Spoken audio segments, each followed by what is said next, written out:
once you lose that weight, what's the resolve to keeping it off? There's people out there that are listening right now. They're going to saying, I've lost the same 30 pounds 30 times. And it's like on and on. We were talking to a producer, Stevie, just before this. He said, weight loss is kind of like a sponge. You kind of get it off, you squeeze the water out of it, and there it comes And right back again. rebound effect. There are some things that we can do to help with that process. I think number one, and this is going to sound a little bit squirrely, don't use weight loss as a main goal. It's going to sound a little bit contrary, but that's actually true. Well, it's like we say in the clinic, body composition optimization is what's necessary, but you have to understand what that is, and you have to chase the right goal. You want to maintain lean mass and get rid of that fat mass.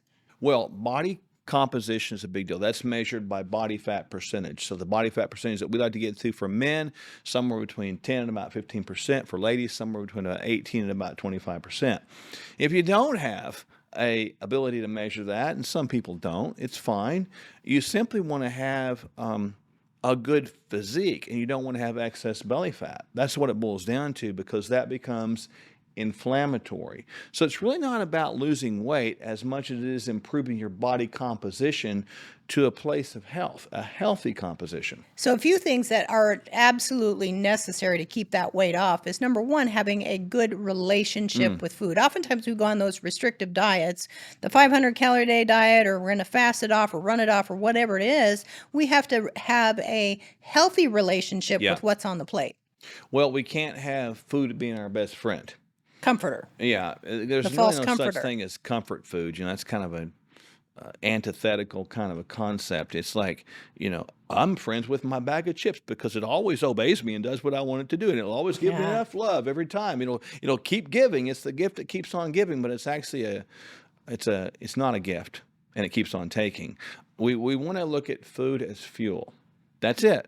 Bottom line, food as fuel. When I look at the fruit and the veggies that are right here in front of us, there are nutrients in there that are necessary for us to have good function. God made those so that we would be drawn to those to put in our body what we needed so it would work okay. So a couple other habits around food is we know we have to eat the right things. We know we have to have a good relationship with it. We need to be mindful of portions, likely portion control. Stomach's the size of your fist, and if we're eating more than the size of our fist at any one meal, it's likely that we're overeating. What about eating late?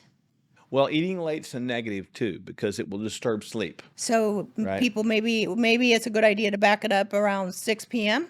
Oh, I like about 3 hours between our last meal and bedtime, because if you experience like acid reflux out there, a lot of times that occurs because you eat and you got horizontal, and that acid from the purposely acidic area of the stomach starts coming back up by gravity, and that's not really a wise thing to do. But the bottom line is that will cause you to retain weight. If you overeat, if you eat too late, if you disturb your sleep because of that, you will have a persistent state of weight retention on your body. So eating late can be a problem. Carbohydrate intake is also another big thing that can be a menace. We get the munchies. Oftentimes the munchies are chips or cookies or candies or things that have that sweet or saltiness to them. We probably need to monitor our carbohydrate intake. What we do, and some of the things you mentioned, they're not food, right? So if unfood foods or anti-foods, frankenfoods, that kind of stuff. Honestly, you said it before. There's not one essential carbohydrate. There are essential vitamins, minerals, amino acids, fatty acids that come from food. So if we eat carbohydrates, the majority of those carbohydrates need to come from like plants, like fruits and vegetables. If we just do that, we'll find that keeping the weight off is easier.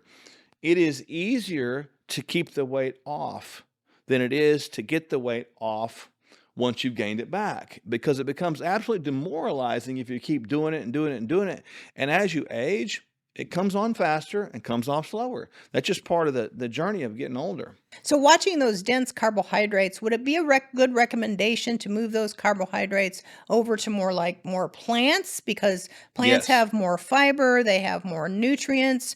It takes more energy to burn green vegetables, Oh, then yeah. there are calories in them. So as we move away from so much of the carbohydrates, maybe move those carbohydrates to above ground, non-root, non-starchy vegetables. If you do that, you're going to be successful. I've gotten so much criticism for this, but if you just give up bread, if you're overweight, just give up bread. Don't eat it, because the way it's constructed now, it's very high glycemic, meaning raise blood sugar. It'll cause you to gain weight. It'll make the hormone insulin go up, all that mess. It's good. But the bottom line is, if you just give that up and give up processed foods, you will lose weight, because that's what the body wants to do. Remember that we're created with a design inside of our body to do everything possible to not have excess weight, right? That's normal. The body has to adjust to excess weight, which becomes abnormal. That's why people see a relationship with excess weight and more disease prevalence. And in America, it's kind of sad. Obesity is the fastest growing non-communicable disease in the history of the world. Think about that for a moment. And America has epitomized how to be very good at that, because it's been So we're profited working on. on tips to resolve that. Yep. So we want to make sure we don't eat late, we don't overeat carbohydrates, we eat more vegetables. We probably also should optimize our protein intake. Sometimes Yep. we restrict our calories so much, we don't get enough protein, and protein is the building blocks of life. So you Yep. can't maintain that lean muscle mass if you don't get enough protein. That's why getting on the scale weight is deceptive, because you could lose muscle, causing the scale to go down, and you could think that's good, but it's not good. It becomes less healthy. The more muscle you can maintain, the less fat you can attain. I hope people caught that. The more muscle you maintain, the less fat you can attain. So the body composition really can be optimized like that. So protein grams, try to get at least in the area of 60 to 80 grams a day. And that's for a general for most people. There's a bunch of variables on there: age, activity, muscle mass size, etc. But that's a minimum. So also, it is very important for people to exercise, get both cardiovascular exercise and resistance training. Those couple things are also keys to maintaining weight loss or They are. optimal body composition. Absolutely. And we do this every day, all day, with people all over the country. So if that's an issue you need help with, reach out to us. We'd love to help you get those excess pounds off and keep them off forever. Up next, our financial guru, Kirk Elliott, gives us advice on what you need to know at this time in history. Hey friends, you already know the answer to this, but we'll ask you anyway. If you stay away from your favorite junk food for a month and then go back to supersizing it, will your health improve?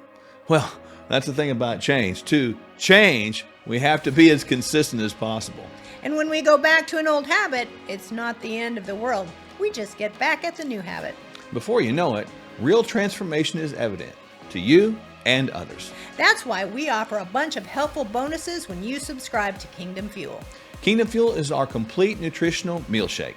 It's the simple start to a transformed life, and we'll auto ship every month so you don't run out. You'll receive 2 free shaker cups, free access to our video courses, and a monthly call with us filled with practical inspiration. Just see the link below or on your screen and subscribe today.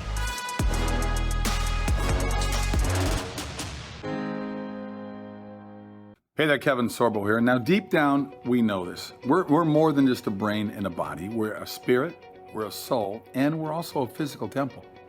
If you hit the wall when you're trying to improve one aspect of your being, it's probably because, well, other aspects are sabotaging our success. So that's why diets don't work. And frankly, why so much conventional wisdom from our so-called medical establishments falls flat. Doctors Michele and Mark Sherwood have a very different approach. I should know because I happen to be one of their patients. They address the whole person to get to know you, your challenges, and more importantly, what your goals are. Then they offer a complete plan that addresses your unique biology and your heart. They'll help you discover what you need to experience transformation. So find out more at sherwood.tv/Sorbo. That's sherwood.tv/Sorbo, or see the link before. Now I'm heading for a workout. You should be going for a workout too. All right, guys. God bless.